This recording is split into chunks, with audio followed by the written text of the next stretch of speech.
only at 27. But what I'm seeing is like I'm seeing a revolution. I never imagined to live to see a day like this, but I'm seeing this. Our mothers and fathers, they are like, wow, this is happening, because at their time it was something different. Right now, youths are coming up, even not youths alone, even young people. Like the video I've played on you, young people, they are rising. And this is a mindset. Today, Africans' youths are different. They are not just dreaming about escaping the continent, like going to France, going to America. We ain't thinking about that. Like me personally, I don't think about going. I don't think about going. I don't think about running the continent and going to look for greener pastures, because I believe that we can get greener pasture here. That's what I believe. And right now, the youths are dreaming about building their continent. They are thinking about growing that greener pasture here, that greener grass. We're gonna grow, or we're gonna plant it here in the continent. The youths right now, they are thinking beyond survival and stepping into leadership. From Burkinabe to Lagos to Nairobi, all the way through Accra and Johannesburg, something powerful is happening. I don't know if you can feel something powerful is happening in the continent. The young people are standing up. They are rejecting corruption. They are demanding real democracy. They are using their voices. They are using their minds and their talents to fight for Africa. And yes, we are fighting for Africa. Now, what makes this generation unique is one thing, that they are not waiting for permission. No, the youth ain't waiting for permission. They are not waiting for government approval. They are creating the opportunities. They are creating solutions where there were none. Right now, youths are building businesses. Youth are launching digital campaigns. They are returning to farming. Right now, youths are going back to farming. This is one of the sector that was not for the youths. It was for the old. But right now, we as the youths, we are going back to farming. But you know what? We are doing the farming with technology. We are increasing the farmyards, the farm yields. The youths are speaking up against injustices and using social media to amplify the truth. And they are doing all this while deeply aware of their history. Because we learn the history, we read it from social media. We have access to internet and filtered history. Right now, youths know what colonization did. You know, right now, my fellow youths know how independence was compromised.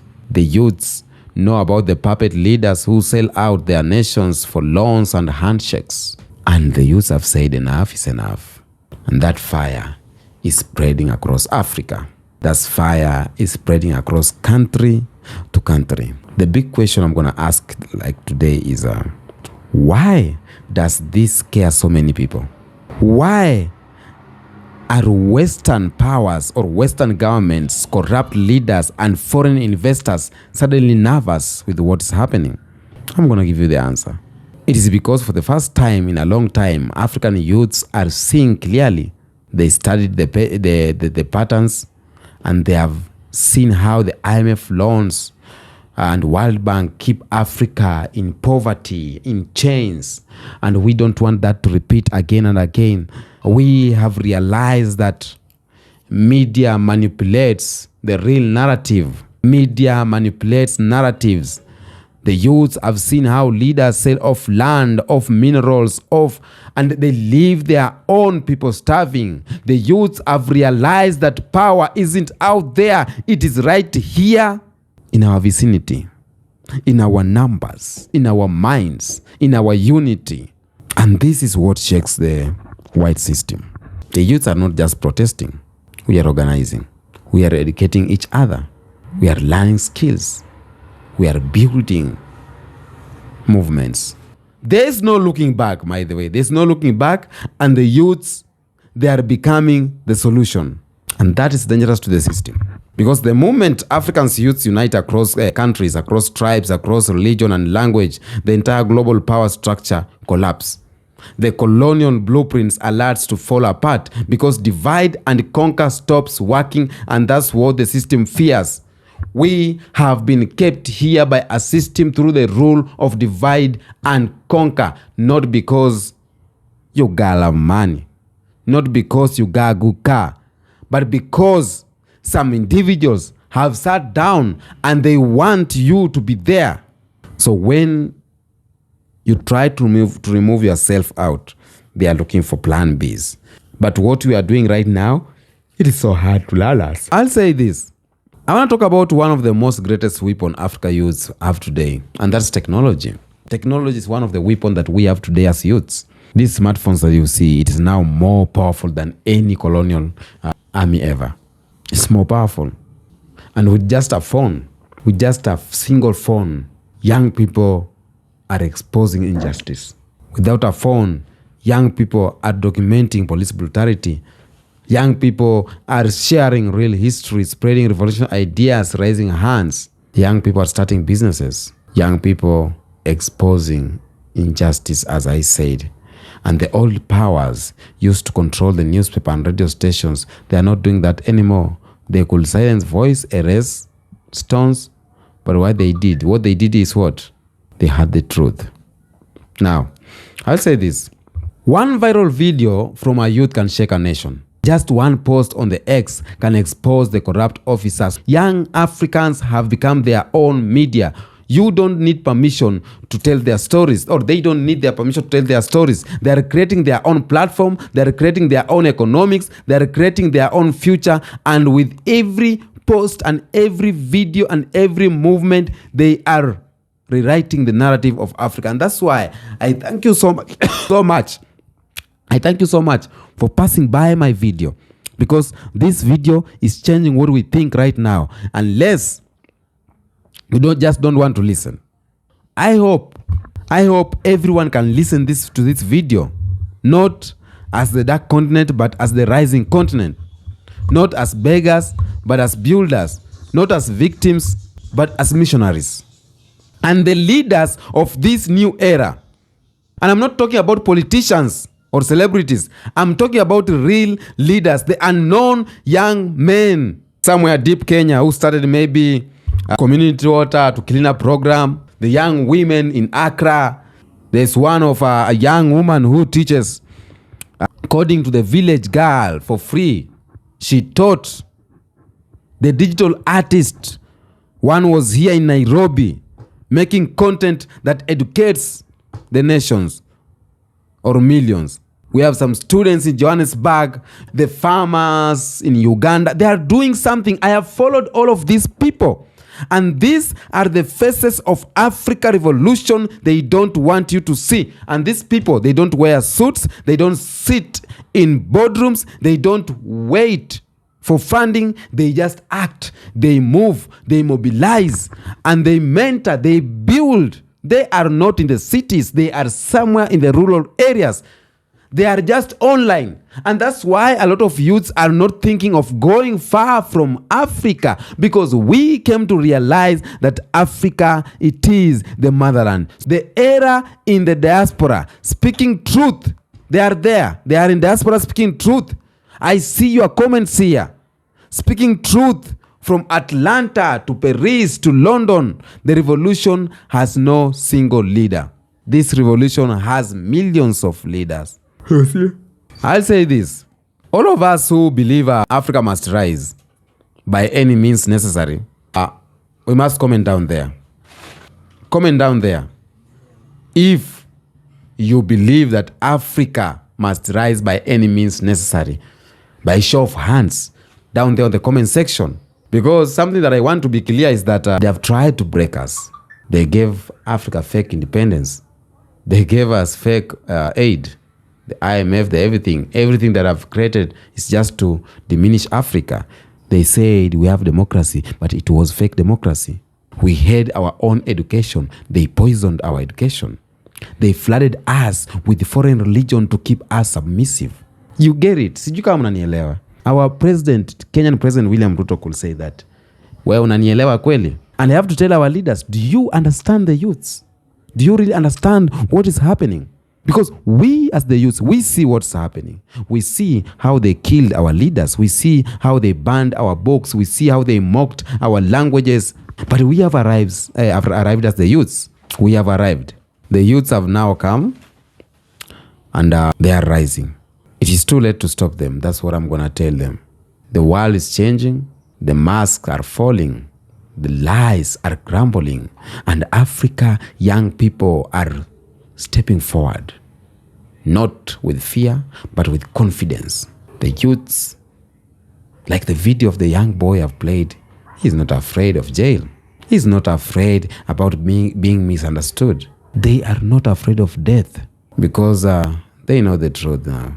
They know who they are. And once a generation knows who they are, nothing can stop them. I always tell you, as a man, you need to know where you come from. Once you know where you come from, nothing stops you. And the fire has just started and no one can put it out. So to every young African listening to this, to every young black listening to this, this is your moment. This is your time. You are the generation your ancestors prayed for.